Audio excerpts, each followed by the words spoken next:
بسم اللہ الرحمن الرحیم۔ السلام علیکم ناظرین، میں ہوں وسیم چودھری۔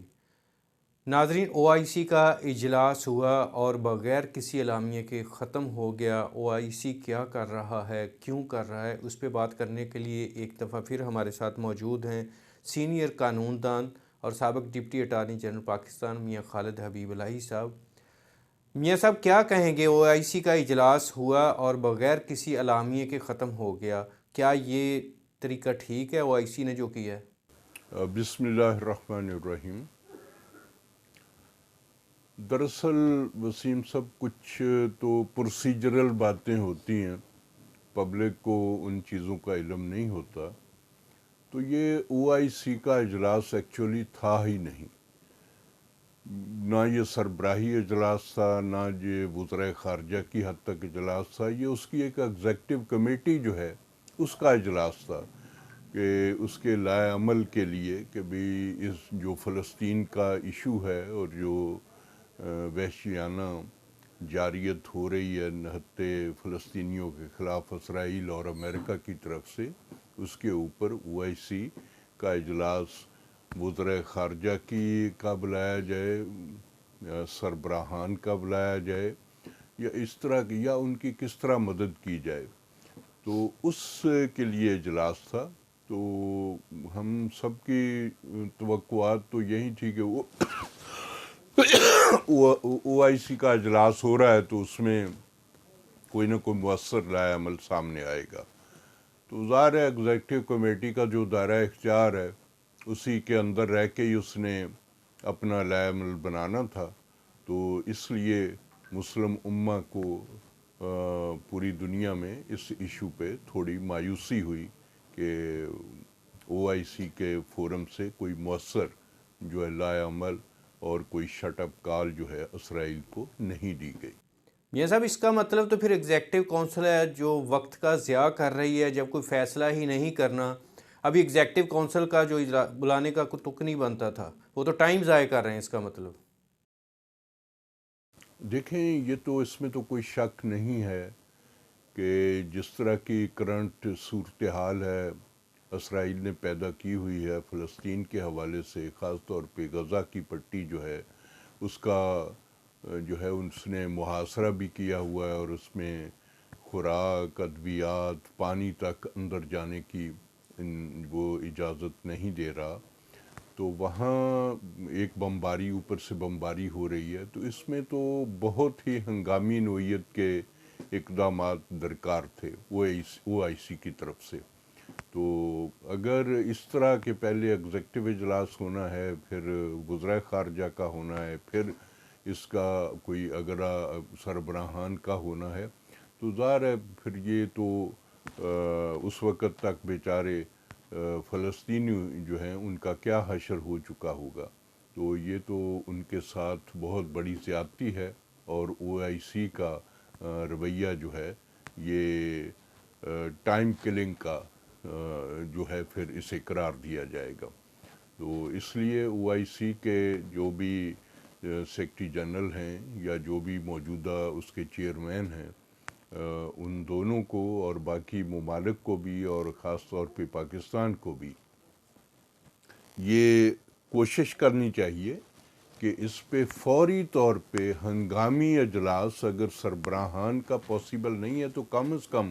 وزرائے خارجہ کی حد تک جو ہے وہ فوری اجلاس ہو، اور جو ہے وہ مؤثر جو ہے اس کو جواب دیا جائے، اور فلسطینیوں کی مؤثر حمایت کا جو ہے وہ اعلان بھی کیا جائے اور اقدامات بھی کیے جائیں۔ امریکہ دھڑا دھڑ اسلحہ بھی دے رہا ہے اسرائیل کو، اور ڈالر بھی دے رہا ہے، اور ہر محاذ پہ وہ اس کی سپورٹ کر رہا ہے، اور کھل کے وہ سامنے آ چکا ہے، اور اس طرح کا رویہ امریکہ کا، اس کی 52 ریاستیں ہیں، تو اسرائیل جو ہے اس کو اس کی 53ویں ریاست ہے، جس طرح اپنے ملک کی ایک ایک انچ زمین کا دفاع کرنا ہوتا ہے،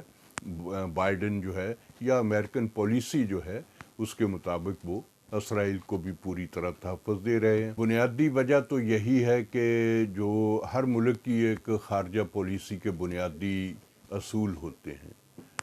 تو امریکہ کی جو خارجہ پالیسی ہے اسرائیل کی سپورٹ اس طرح ان کا جو ہے وہ فنڈامنٹل ہے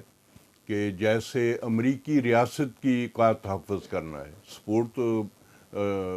بہت ہلکی بات ہے کہ جس طرح امریکی سرزمین کی حفاظت کرنی ہے اسی طرح امریکہ نے اسرائیل کی ریاست کی حفاظت کرنی ہے. یہ ان کا جو ہے وہ خارجہ پالیسی کا ایک مین پلر ہے اسرائیل کے حوالے سے. تو وہ تو اپنی کمٹمنٹ یا اپنی پالیسی کے مطابق جو ہے وہ کر رہا ہے. ان کو ڈالر بھی فراہم کر رہا ہے, ان کو اسلحہ بھی فراہم کر رہا ہے, اور جنگ بندی کے حوالے سے جو ہے وہ سلامتی کونسل میں قرارداد پہلے آئی تو اس کو بھی امریکہ نے ناکام بنا دیا. اب دوسری دفعہ آئی تو اس کو بھی امریکہ نے ویٹو کر دیا. تو اس کا مطلب یہ ہے کہ امریکہ جو ہے وہ دہشت گردی کو جو ہے وہ پرموٹ کر رہا ہے. ویسے تو اگر آپ تاریخ کو دیکھیں تو آپ کو تاریخ عالم میں جتنے بھی واقعات ہوئے ظلم اور بربریت اور جنگی جرائم کے, ان میں جاپان سیکنڈ ورلڈ وار میں جاپان پہ ہیروشیما ناگاساکی پہ جو ایٹم بم گرائے گئے وہ بھی امریکہ نے سب سے پہلے,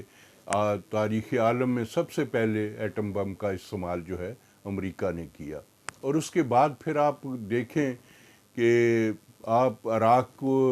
کو لے لیں, افغانستان کو لے لیں, لیبیا کو لے لیں, اور اب فلسطین کو لے لیں, تو ان کے اوپر ہیلوں بہانوں سے ظلم و ستم کے پہاڑ ڈھائے گئے, اور ان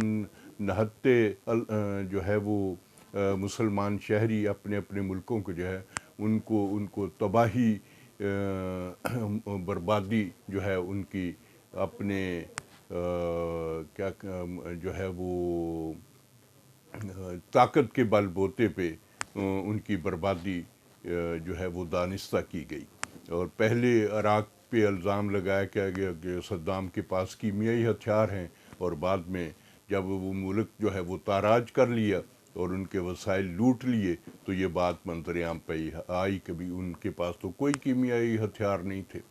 اگر کیمیائی ہتھیار نہیں تھے تو پھر امریکہ کی انٹیلیجنس جو ہے وہ فیلئر تھی. انہوں نے یا دانستہ غلط رپورٹ دی, جو انتظامیہ جو تھی, حکومت جو تھی امریکہ کی, اس کو غلط رپورٹ دی, تو ان کے خلاف کیا ایکشن ہوا. تو مطلب یہ ہے کہ امریکہ تو ہمیشہ دہشت گردوں کے ساتھ کھڑا رہا, دہشت گردی کی سپورٹ کرتا رہا. آپ داعش کو لے لیں, آپ اس ٹائپ کی جتنی بھی تنظیمیں ہیں ان کو لے لیں, ان کے پیچھے بھی امریکہ ہی ہے. آپ جو ہے وہ جب افغانستان اور رشیا کا معاملہ تھا تو اسامہ بن لادن کا کردار سامنے آیا تو اس کے پیچھے بھی امریکہ ہی تھا, ان کو سپورٹ کر رہا تھا. لیکن جب وہ ختم ہو گیا تو پھر پہلے جو ہے وہ اسامہ بن لادن جو تھا وہ مجاہد تھا, اور جب امریکہ کے خلاف انہوں نے شروع کیا تو وہی اسامہ بن لادن جو ہے وہ دہشت گرد بن گیا. تو یہ تو امریکہ کی ہسٹری ہے کہ وہ ایسے ہی کرتا ہے. اصل میں جو مسئلہ ہے وہ اسلام دشمنی ہے. وہ آپ کو عراق میں بھی نظر آئے گی, فلسطین میں بھی نظر آئے گی, افغانستان میں بھی نظر آئے گی, لیبیا میں بھی نظر آئے گی. تو اس کا جب تک ہم مسلم امہ مل کر جب تک اس چیز کا ادراک نہیں کرتے اور اس کو ان چیزوں سے روکنے کے لیے مؤثر لائحہ عمل نہیں بناتے تو اس وقت تک تو یہ سلسلہ جاری رہے گا. میاں صاحب, عالم اسلام کیوں خاموش ہے؟ آخر کیا مسئلہ ہے؟ دیکھیں, عالم اسلام تو خاموش نہیں ہے. دو چیزیں ہیں. ایک تو ہے انسانیت کی بنیاد پہ تو یورپ میں بھی, امریکہ میں بھی,